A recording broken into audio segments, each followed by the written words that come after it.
Bonjour. La folksonomie. Savez-vous ce qu'est la folksonomie?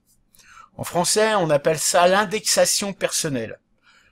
Moi, je préfère dire la folksonomie. Donc, ça vient du terme folks, les gars, les gens, la foule, grosso modo, en anglais. Donc, la folksonomie, c'est un système de classification qui fait que le contenu préféré des internautes est positionné en premier. Au final, plus un contenu est vu par un internaute, plus il va monter dans le classement folksonomique. Alors, a priori, ça pose pas de problème particulier. C'est même quelque chose qui peut être bien perçu. Effectivement, proposer un contenu qui est le contenu préféré des internautes en tête, ça peut paraître une bonne idée.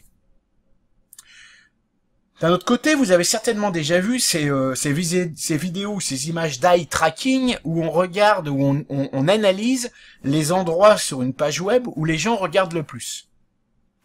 Il se trouve que c'est souvent en haut à gauche. Les folksonomies sont souvent également placées en haut à gauche. Et donc là, je pense que certains d'entre vous commencent à me voir venir.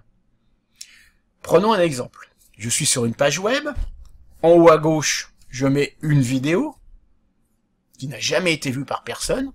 Naturellement, comme elle est en haut à gauche, ça va être elle la plus cliquée.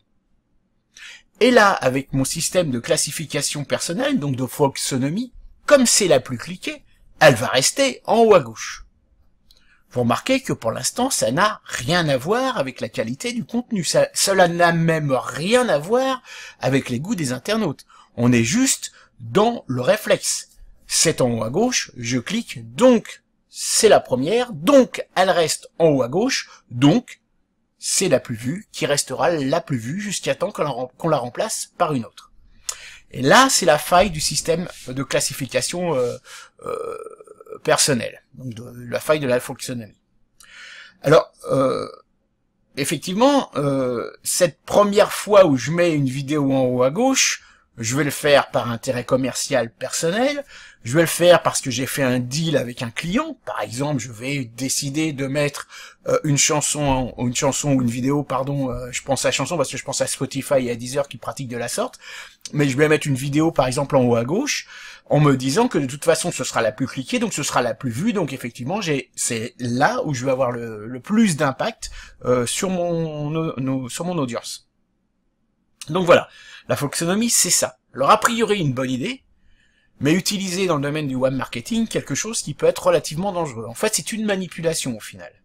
Alors, si on ne parle que de vidéos et de chansons, c'est pas bien grave, quoique c'est quand même un peu dommage, parce que tous les gens qui ont du talent et qui peuvent proposer des produits ou des services ou des contenus attractifs, s'ils ne rentrent pas dans ce système-là, ont toutes les chances de ne jamais être vus par personne, surtout sur les grosses plateformes.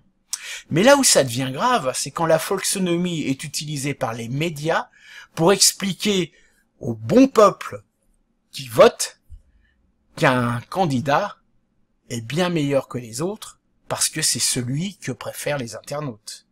Tout simplement parce qu'on a utilisé la folksonomie pour le mettre en avant, et comme il est mis en avant, on le préfère, et comme on le préfère, on le met en avant, et comme on le met en avant, on le préfère, et on finit par l'élire. Et on finit par l'élire indépendamment de ses goûts personnels, indépendamment de son programme, uniquement parce qu'il a été positionné au bon endroit, au bon moment. C'est de la manipulation. Réfléchissez-y. Sur ce, je vous dis à demain, et j'espère ne pas trop vous avoir brisé le moral. À bientôt. That's all, folks.